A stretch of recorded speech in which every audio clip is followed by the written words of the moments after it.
Sadnam. We are Jen and Ramtan from Heart Center Revolution. Our intention with this podcast is to share the best of Kundalini Yoga and conscious living with you so you can live a more heart-centered life. Satnam, and welcome to episode 21 of the Heart Centered Revolution podcast. The topic for today is the sixth or Ajna chakra and intuition and how that relates to Kundalini Yoga. At the end, we'll also do a guided pranayam, and this time we are going to slow our breath down to 5 breaths a minute. So typically we breathe around 15 breaths a minute, and the further we slow it down, the more control we can have over our mental and emotional state. So we're going to start with 5 breaths a minute this episode, and then as we progress, we will get it slower and slower. So it'll be fun to see, like, as the practices go on, what you notice. So that's the pranayam for today. I also wanted to remind you that we have our free 5-day challenge starting April 23rd, so next Monday. I'll talk a little bit more about it at the end of this episode, but if you want to head over there now, the website is kundaliniyogaessentials.com. Again, it's kundaliniyogaessentials.com. And you can sign up for the April 23rd start date, or if you're hearing this after that, just visit that website to see when we're doing it again, or if we have it set up as like a self-guided course, because we plan to do that at some point. All right, for the sixth chakra. So the sixth chakra is our third eye chakra. The color related with this chakra is indigo. The vicinity in our human body are our eyes, our forehead, and our pineal gland. Now it's super fascinating because ancient, yogis and people with wisdom identified this chakra as the seat of intuition, and they have identified, the third eye. So it's the seat of your intuition, lays between your eyes, and is related to the sixth chakra, which is also related to the pineal gland. Like as science started to evolve and we started to understand our physical body better, it's actually paralleling what the ancients knew. So they identified a third eye.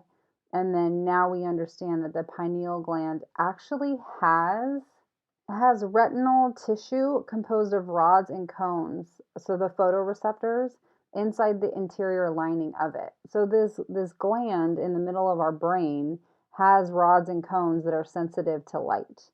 And it's actually connected into our visual system. And so we understand scientifically that it can track daylight to help us keep with our circadian rhythms. But it's interesting. I wonder what other more psychic and spiritual functions it provides for us, given that the ancient mystics and wise people of their day identified that there was a third eye in the human brain, which is super interesting. And so this is all associated with the sixth chakra. So if your sixth chakra is out of balance, you'll feel emotional, judgmental, unfocused. When it's in balance, you feel highly intuitive. You can tap into your psychic abilities. You feel open and focused. And so if you're feeling out of balance and you'd like to get into balance, you can visualize, like use a visualization during your meditation, right? Because as you visualize, you're stimulating that visual system that's connected to your sixth chakra. You can spend time in the sunlight. Again, we're accessing those photoreceptors in the pineal gland and the visual center. You can do yoga, and you could just spend time listening to your inner voice, right? So if the sixth chakra is the seat of your intuition, if you just make yourself sit down and listen and try to tune into that higher part of yourself, then you are going to start to balance your sixth chakra. I also would encourage tuning in. So if you tune in with Om Namo Gurudev Namo 3 times, like we do in class, then that's going to get you tuned into your highest self, tuned into your inner dialogue. And from there, you can better sit and listen to yourself. But let's go ahead and we'll jump into Ramtan's discussion of the topic. And then once this class is done, I will be back for our guided pranayam, and then to share a little bit more about our free Kundalini Yoga Essentials 5-day course. I'll see you there. So, sixth chakra. What is it about? Who knows? Intuition. Yes, intuition. And what is intuition? Wisdom, yes. Connecting within, getting answers from within, connecting to one. Okay, that's a lot of stuff there, right? So let's talk about all this stuff. Answers from within. Where is it that answers would come from within? When we talk about inner wisdom. That's what we do when we tune in, right? Connecting to our inner wisdom. What is that inner wisdom? Where is it coming from? How do we get in touch with that? That one that you just mentioned. Universal mind. Yeah, universal mind. Is that within us? Or is that outside somewhere? I think it's both. I think so too. I think it is both. How do we connect with these things? I mean, we talk about these things, we say it. Well, what does it mean to us? That's the important part. And how we go through the doubts and uncertainties and questions is by experiencing it, right? We're learning that, okay, there is chakras, there's energy, there's oneness, there's God. Well, how do we really connect with all this? How do we bring it together for us? Experiencing it. And Kundalini Yoga brings that experience for us. It's not the only way, but it's one of the most comprehensive ways of bringing all that together.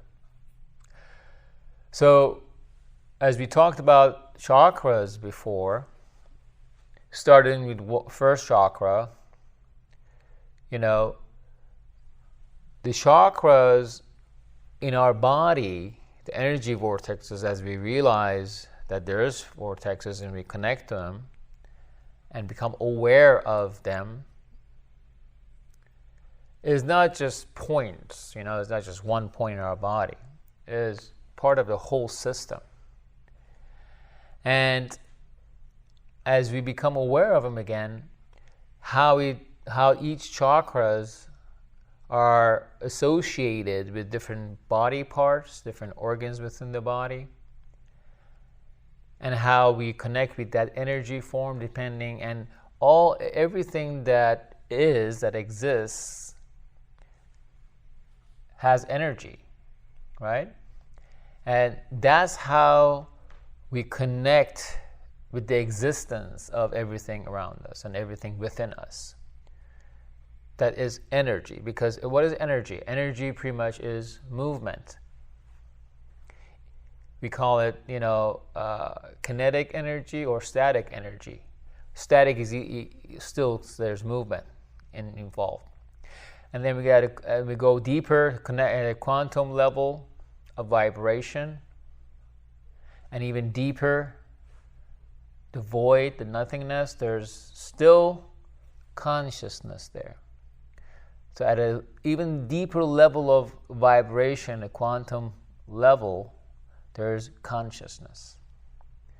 And that's something that hasn't been detected by all the scientific ways of measuring things.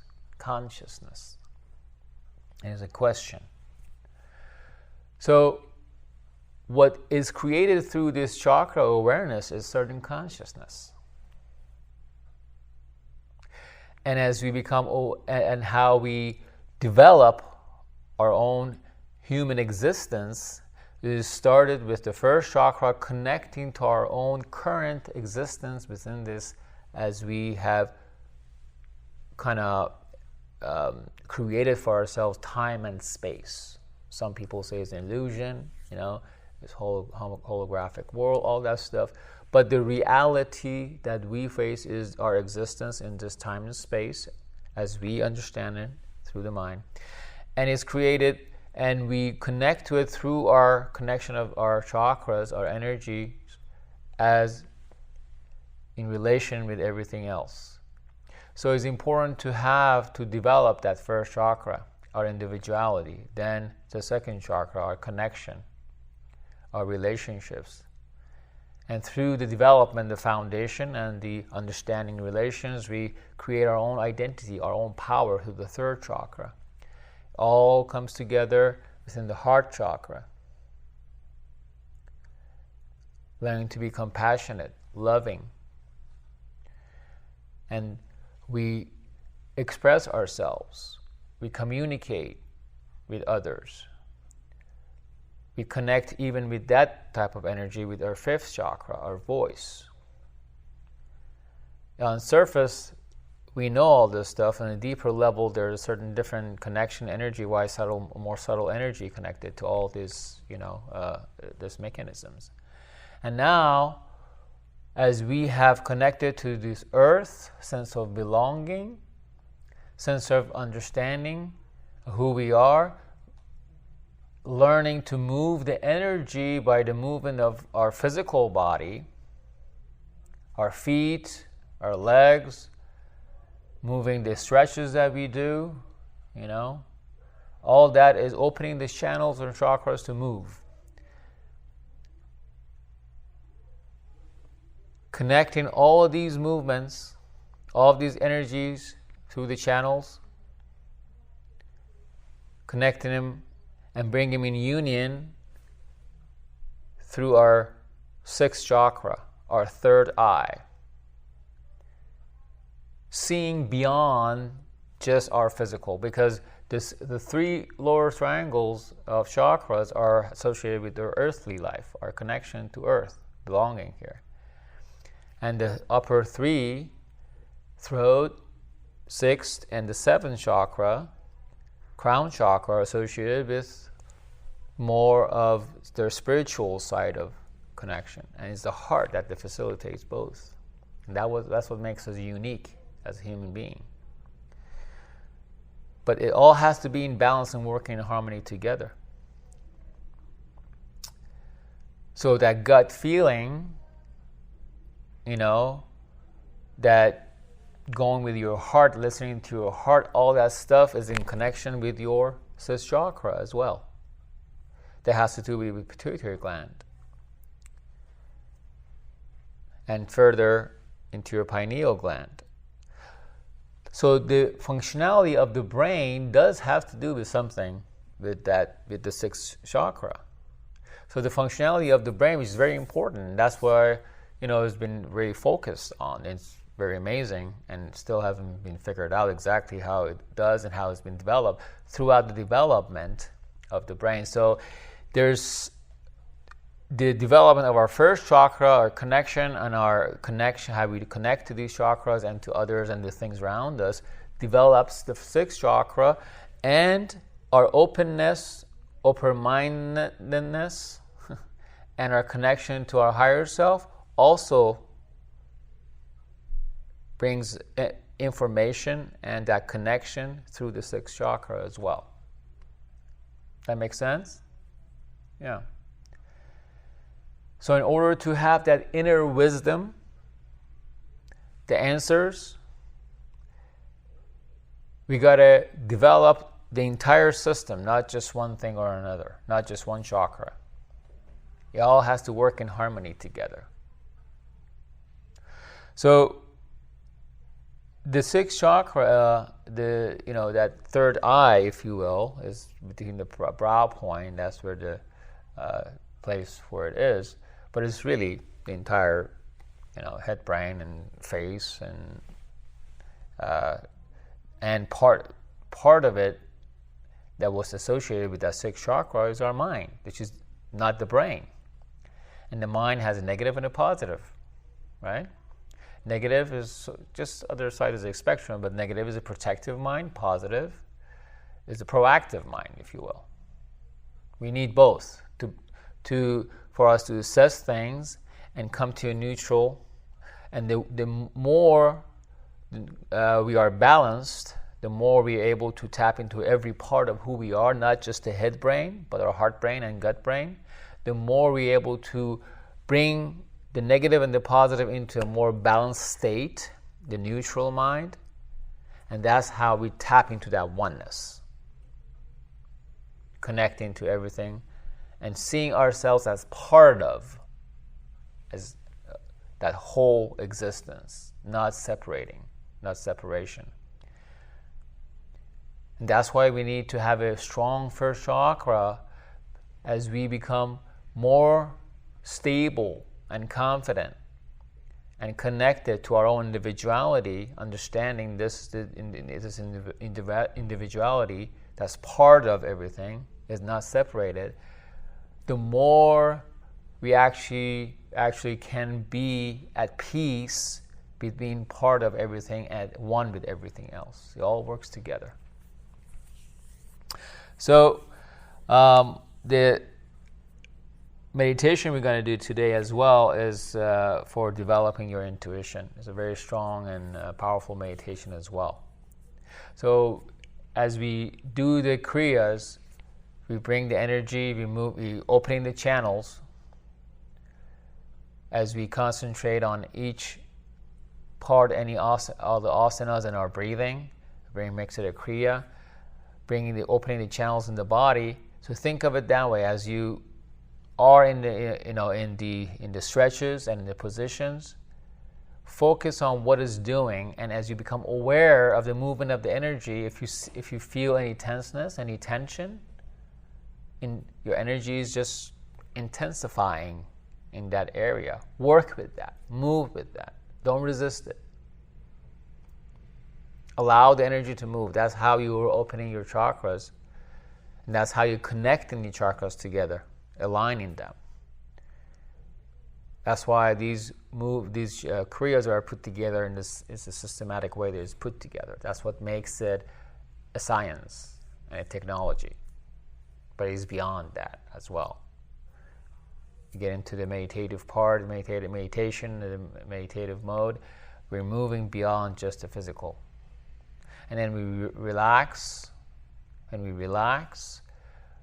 We're allowing everything now to just work for us, effortless. That's the part that subconscious comes in and just do what it's supposed to do. Tapping into our soul body. Great. That is it for Rompton's class on this subject, and we'll transition into our guided meditation. Our breathing practice for today is just going to be to practice doing 5 breaths per minute.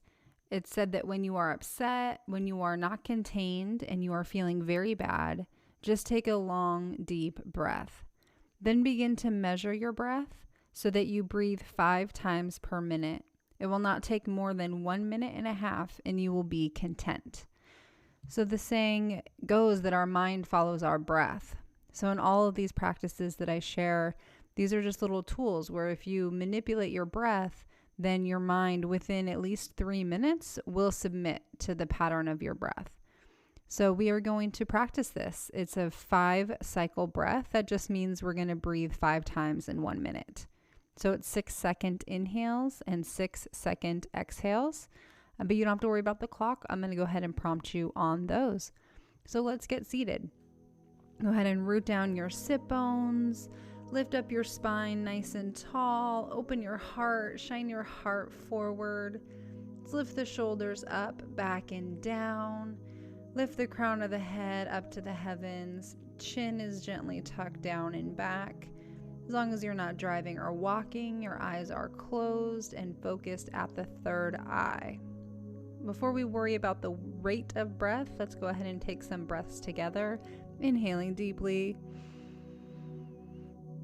Exhaling completely. Let's make a sigh. Let everything go. Inhale deeply. Exhaling completely. Wonderful. Let's resume sitting up tall, eyes focused at the third eye. Let's go ahead and exhale all of our air out. And then inhale together.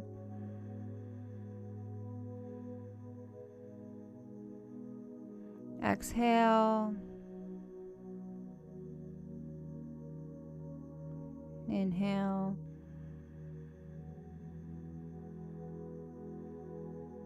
Exhale. Inhale.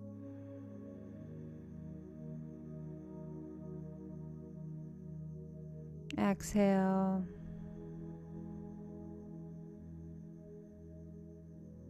Inhale.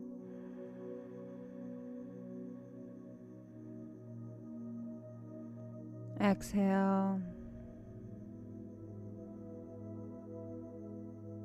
Inhale.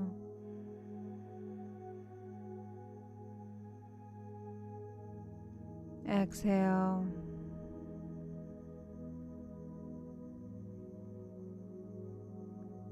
Inhale.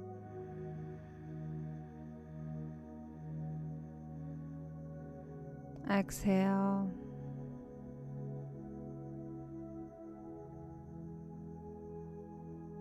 Inhale.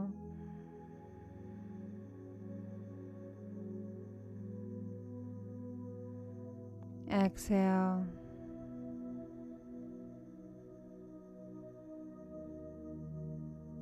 Inhale.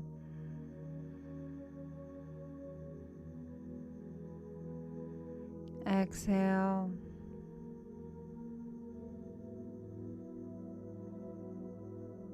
Inhale.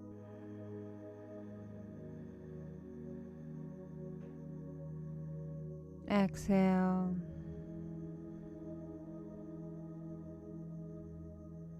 Inhale.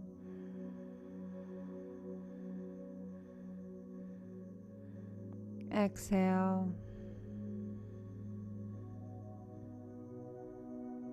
One deep inhale. Suspend your breath gently, pull up on your pelvic floor, direct all the energy up the central channel of your body, out the crown of your head. Eyes are focused at your third eye. Exhale, keeping your eyes closed. Let the breath relax. Let the attention relax. Check in with your mental, emotional, and spiritual state. And note that that rate of breath has you doing 5 breaths per minute. And typically when we go around, we're at between 10 and 12. So when we're not paying attention, our breath quickens and we get a little more anxious, a little more stressed out. If we can consciously slow our breath down, even to this just 5 a minute, which isn't that slow, then we can reduce our stress, focus a little more, get a little more in a state where we can we respond instead of react. In the upcoming episodes, we'll continue playing with this breath rate. And so we can really experience what it feels like to breathe at different paces and how it impacts us. Beautiful. When you're ready, you can blink open your eyes. Awesome. Thanks again for joining us for another episode of the Heart-Centered Revolution podcast. I wanted to share a little bit more about the free 5-day Kundalini Yoga Essentials course that we have offered. This is an opportunity for you to get that Kundalini Yoga vibe at home. It doesn't require you to have any space or any experience with Kundalini Yoga. So if you're new and all you've done are the breathing practices from the podcast, it's perfect for you. But if you've also had more experience, we cover the essential pieces of Kundalini Yoga. So this is an opportunity to get an introduction to the basics, but also if you've been practicing for a long time, to really root down into the foundational pieces of Kundalini Yoga, to deepen the simple practices. We tend to, when we're doing something, want to learn more. And a lot of times, especially with yoga, it's most powerful to stick to a few practices and really deepen your connection with them. And so that's our goal for the 5-day course. It gives you an opportunity to learn the fundamental Kundalini yoga practices so that you can shift your energy and your mood. We'll be doing guided recorded videos so that you know the correct way to do these essential practices that show up again and again in Kriya after Kriya. And then you get accountability and inspiration in the Facebook group. The Facebook group, it has already going off. It's so fun hearing from everybody, where people live, kind of what their motivation for Kundalini yoga is. And then we're able to interact with you there. So it's really fun.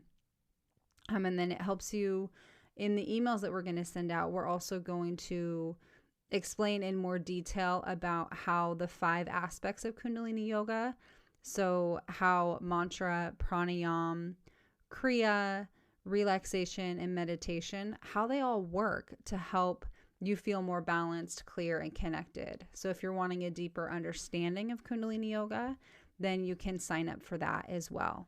Like I said at the beginning, we're starting our very first live round of the course on April 23rd, 2018.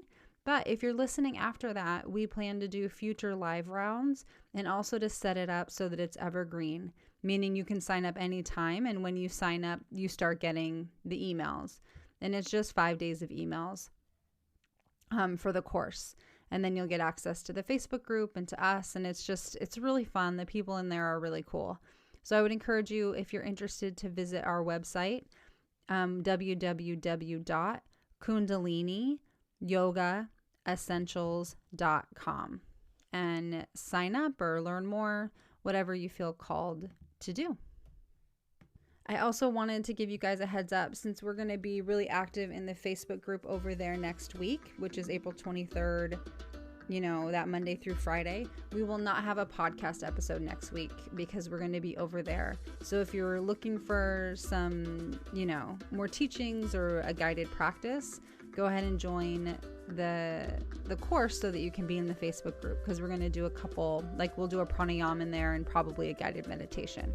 All right, that's it. We love you. Thank you so much for joining us, and may the longtime sun shine upon you.